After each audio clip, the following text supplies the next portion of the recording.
thina CMK party siyasympathize number 1 ne-struggle se-March and March. 2, siyaba-understand. 3, they are fighting for the right cause. Uma belwela lento yokuthi abantu bokufika abangekho umthethweni. I don't understand mina umuntu onga-understand ama-objectives we-March and March. Umnotho wakithi ulimazwa abantu bokufika abala ngokungekho umthethweni. Ugovernment akasukuma hayi lento yokunikeza abantu 5,000 rand nemishini yokwasha. Really, come on. Ultimate goal here ukuthi kutargetwa ama-comrades we-MK party ngoba kuyabonakala ukuthi MK party will take over this municipality. Umuntu mayithola itender alithole based on merits. Nomuntu mayithola umsebenzi angawutholi ngokuthi wazana nosibanibani noma uvuliswe amathanga kathiwa akavule uzoqashwa. So ama-CV anoboya sithi phansi ngawo CMK party.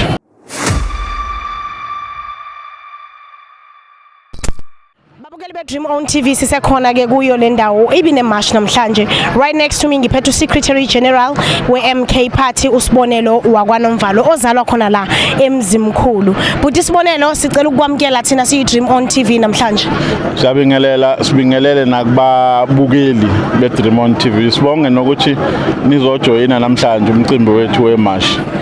Alright, Buti Sibonelo eziningi kakhulu izinto that you have touched on. Ngicabanga ukuthi okubaluleke kakhulu ukuthi namhlanje ni la sending izikhalazo zabantu bomphakathi. You've made a background check because ngivile ukuthi you've been touching on ama wards and stuff like that. So ngifisa ukwazi Buti Sibonelo ukuthi njengoba yini ethintile kunini ukuthi nikwazi ukusebenzisana nezinduna kanye namakhosi ukuthi namhlanje nisondele nazo nizobika izikhalazo zenu. Izinto ezisithintile ziningi kakhulu. Eyokuqala iyona leyo ukuthi induna zala eMzimkhulu ibukelwa phansi. Ulo muntu obizwa ngedada uButhelezi uMEC ayiholi induna zake eMzimkhulu kodwa zibelonga kwaZulu Natal. Now i-question ithi what is the logic behind that, because nabo babelonga ku-traditional authority, so why be treatwa differently bengafaniswa neinduna zakwaZulu Natal? So ingxenye ke yezikhalo besilethileke la kulomkhandlu ukuthi sinikeza izinsuku ezilingana nensuku ezu30 ukuthi lilungise lengqinamba, and uma ningayilungisi sobuya futhi, because lento besiyenza la besingayenzi ngoba sibhorekile kodwa besiyenza ngoba sithintwa izinto abantu abakithi ababhekene nazo. Oqala lokho. Okwesibili, lo mkhandlu lo usutrithwe njenge-stockfella nje isikhathi eside kakhulu. Sithole information eshaqisayo and akuso information nje ekuthi igossip okanye information ekhulunywe shibhini or etshwaleni. Information with concrete evidence eyokuthi kulomkhandlu kunabantu abayipoki abasemawadini ekuthiwa bakwi-EPWP, but in actual fact abekho kodwa bayahola. So le mali le iye ebantwini abathile. So inkohlakalo ke leyo, inkohlakalo eyenziwa at the expense of the poor of the poorest, because le mali entshontshwayo imali ekumele ngabe iyosevisa abantu bakithi, ibanikezwe amanzi, banikezwe ugesi, bakhele imigwaqo. Okwesibili, lo mkhandlu lo amathenda anikezwe abangani uranwa by certain groups, uranwa by certain individuals, uranwa by certain cartels. Ukuthi uma ungabelongi kule cycle yabo awuzukuthola itender. Sithi ke thina asesabiseki thina sabantu be-MK party with intimidation or no intimidation zolumela iqiniso. Abangani banikezwa amathenda lapha, but akupheleli lapho. Kunama companies information esitholile eshaqisayo. Ama companies aholayo or anikwe imali as if asebenzile kodwa engasebenzile. Ikhampani ayina appointment letter, ikhampani ayina order number kodwa uyaholelwa as though kunomsebenzi oyenzile emkhandlweni. So izona zonke izinto, then bese kube ama service delivery issues asuke emawadini. Kunendawo esazi ukuthi amanzi ayahlupha nje kuzona, futhi inkinga zakhona zokuhlupha kwamanzi seyifuna ungazi ukuthi into enormal kodwa ayikho normal yonto. uyabona nje lapha kwa level kunendawo ekuthiwa ikaMeyi lapha amanzi awekho abantu bakha amanzi lemfuleni noma badla amanzi angcolile uye kwezinye indawo namanzi angekho purified amanzi nje angcolile obonayo ukuthi lawa angabulala nje abantu kuthiwa umuntu uyagula angazi ukuthi ubulawe yini kanti yiwo lamanzi lawo was saying as the MK party enough is enough. The time for taking these criminals head on is now because tomorrow is too late. We will fight them to the bitter end. Sizofayithela justice emzimkhulu ukuze abantu bakithi bakhululeke and ukuze lo mkhandlu uyeke ukwenziwa istokfela sabantu abathile osabangani abathile but kube umkhandlu osevisa wonke amawards ngokulingana bonke abantu ngokulingana umuntu mayithola itender alithole based on merits nomuntu mayithola umsebenzi angawutholi ngokuthi wazana nosibanibani noma uvuliswe amathanga ngathi akavule uzoqashwa so ama CV anoboya sithi phansi ngawo CMK party. Right, Police Bonelo, I've heard you touching on into ukuthi you as the MK party are supporting the march and march, but you haven't officially signed or aligned with it, but you do support it. Mhlawumbe ungathini ngoba masibuka nje mzimkhulu I'd love to believe ukuthi nje mawusuka ezantsi ukhuphuka nalidolobha 90% of the economy belongs to abantu bokufika and abantu abaqashiwe abantu bethu who are not getting paid according to the minimum wage. Siphinde sibuka ukuthi in the mall abantu bethu cannot sell ama products wabo. I-mall is getting ama products elsewhere or ama izitolo ezikhona they are not buying from ama vendors wethu and also izitolo ezilapha are not owned by abantu bethu. The rent is excessively high. Mhlawumbe ungathini nje ukuphawula kwakho lapha? No, yabona ethi perspective kulento inkulu futhi neigaba ngegaba. Ngizokutshela isigaba sokuqala. Oqala thina siyakholelwa before ngiye straight kumbuzo wakho. Siyakholelwa ukuthi umkhandlu 1 ufanele usetshenziswe as an instrument yokukhulisa osomabhizinisi basemakhaya. Angenza isibonelo. Uyabona uma kuthiwa wakha amaplangwe owala emzimkhulu noma kuthiwa wakha ama blocks kufanele ukuthi kwipolicy kwi-procurement policy yomkhandlu kube ne-provision ethi uma sithenga from the local business people. Asahambi siye koMaritzburg noma siye koThekwini. Uma sithenga itena usokontract efikile la emzimkhulu ezokwakha ihall noma ezokwakha umgaqo kufanele isihlabathi sithengwe la emzimkhulu. Kufanele usamende uthengwe la usomabhizinisi and preferable kube negaba ukuthi uma kunosomabhizinisi babantu abasha ababelow iage ukuthi uqale kuprioritize bona kube nosomabhizinisi asabeke bathola uprioritize abangakathuli ibe rotational lento so that wonke umuntu ezobenefita singabheki sonke ukubenefita emathendeni kuphela ngoba sibelieve kulento ekuthiwa i-township economic development ukuthi umnotho wakithi awekhiwe la ngoba lento yokuthi abantu bahamba bagcwala emagoli bagcwala emaThekwini kube nalento ekuthiwa i-inward migration yenziwa ukuthi people are searching for greener pastures.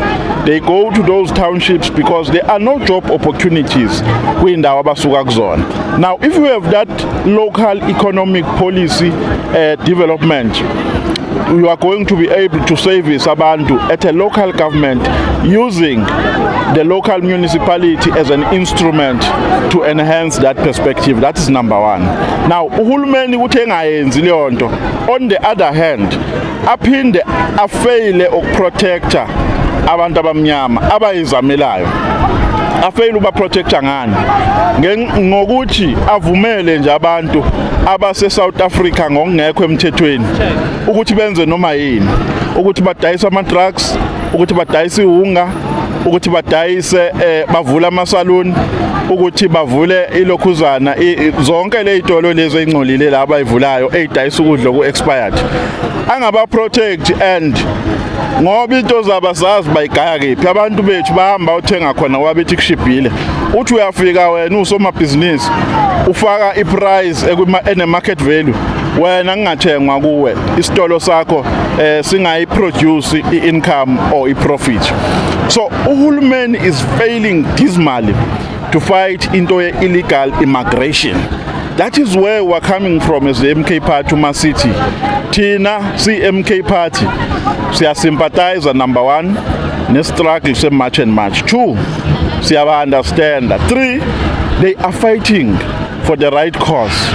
Umabelwela lento yokuthi abantu bokufika abangekho umthethweni. I don't understand mina umuntu onga understand ama objectives of match and match, because they are not saying balwisa abantu abasemthethweni. They are saying undocumented.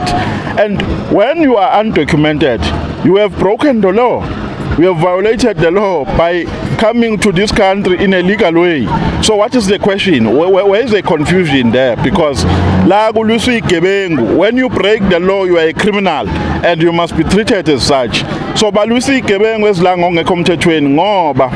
if you are here, you will go to Home Affairs and register. There is no way, if you are here in good faith, you can run away from established legal processes of becoming part of us here in South Africa. So, March and March, in conclusion, kule question oibuza is fighting for the right cause. Ilwela bantu bagiti, and if a mama shwabo they turn into a violence, that's none of our business.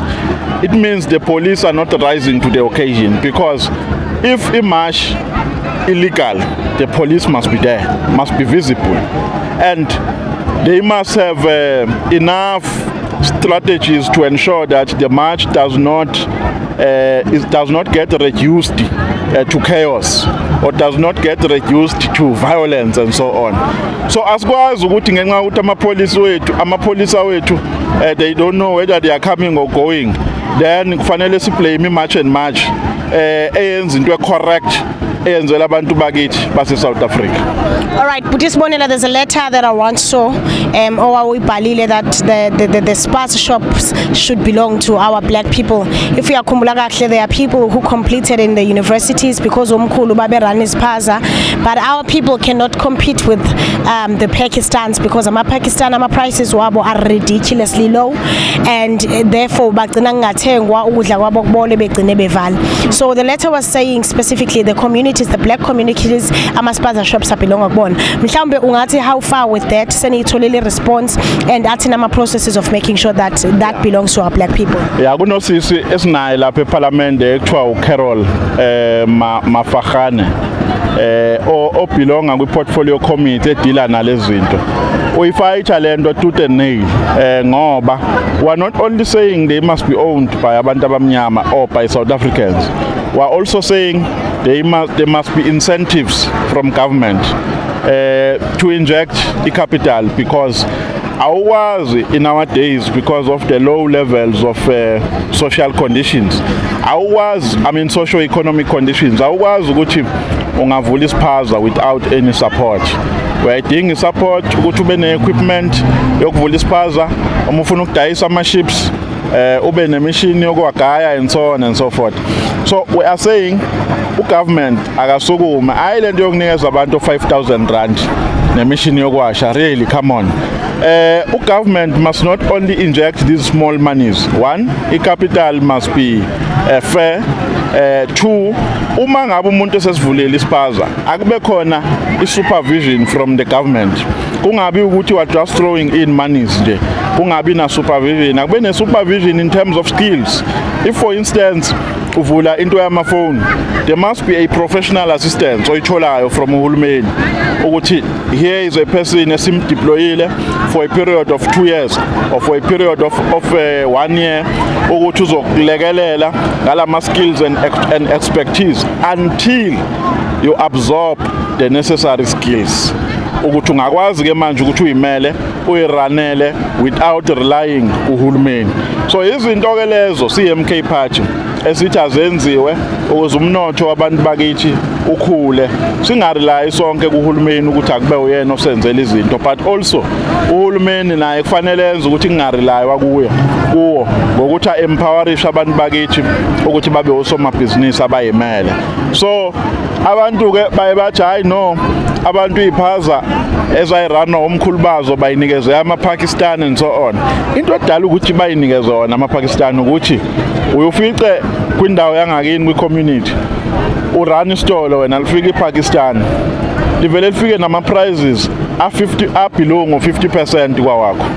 There is no way ukuthi abantu bangeza kwena bazocheck bazoya kule Pakistan agcine nalo obeserana lesitolo esefuna iPakistan elizosirana. So this thing, that's how it becomes a value chain. That's how it is spreading across. Ispreadwa ukuthi umnotho wakithi ulimazwa abantu bokufika abala ngokungekho emthethweni. Right, sibonge kakhulu but isibonelo again there's another letter that you have written to uNhlanhla Mkhwanazi.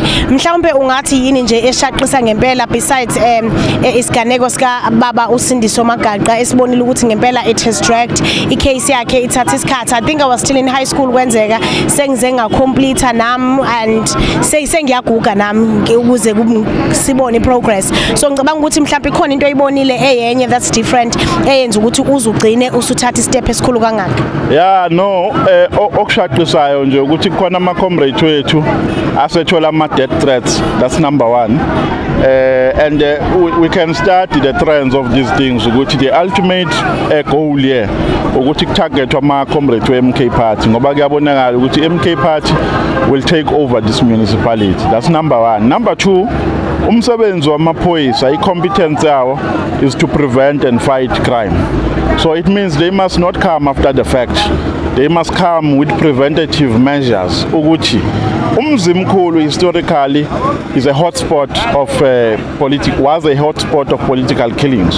So how do we prevent that? Because now siyakuma local government elections athinta abantu basemzimkhulu because affecta izinkwa zamanye amadoda la nabanye omama. Unlike in the previous elections go 2024 lasa siya ku provincial no national. So sifuna ukuthi ama elections abe free and fair. Kungabi ukuthi kunabantu abaya kuma elections benokwesaba ukuthi bazovictimizwa ngokuthi bazobulawa and so on and so forth. They must be free. I mean they must be free and fair, and for them to be free and fair there must be police visibility.